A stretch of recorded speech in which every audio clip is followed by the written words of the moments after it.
যতটুকু পারেন আপনার সাধ্য মোতাবেক মানুষের উপকার করার চেষ্টা করবেন। হ্যাঁ, আপনি বলবেন আমার উপকারের দাম পাই না, ভালো ব্যবহারের দাম পাই না, আমি সেবা করলে সেটার দাম পাই না, আমি ভালো করলে আমাকে উল্টা করে। হ্যাঁ, আমি আপনার সব কথা মানলাম, তবে অনুরোধ রাখবো বিনিময়টা ওই বান্দার থেকে চেয়েন না, ওই বান্দার রব থেকে চান।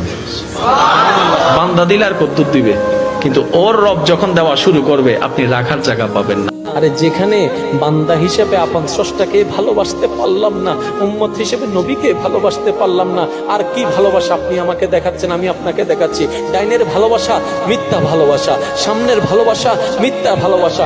একটা ভালোবাসাও ভালোবাসা নয়, আসল ভালোবাসা উম্মতের জন্য নবীর ভালোবাসা, বান্দার জন্য আল্লাহর ভালোবাসা। কিভাবে? আপনারাই তো বলেন সত্যিকার বন্ধুকে যে বিপদে পাশে থাকে, যে বিপদে পাশে থাকে, যে বিপদে পাশে থাকে, এটাই তো সত্যিকার বন্ধু। কে আপনাকে সত্যিকার ভালোবাসে কিভাবে বুঝবেন যে আপনাকে নিঃস্বার্থ ভালোবাসবে, কারণ ছাড়া ভালোবাসবে? এটাই তো আপনার। এবার স্ত্রীকে জিজ্ঞেস করুন কেন তুমি আমাকে ভালোবাসো, বলবে যে নিঃস্বার্থ। গবেষণা করেন, উত্তর একটা না একটা পেয়ে যাবেন, কোনো না কোনো স্বার্থ আছে, কোনো না কোনো স্বার্থ আছে। স্বামীকে প্রশ্ন করেন, স্বার্থ আছে। মা বাবাকে প্রশ্ন করেন, স্বার্থ আছে।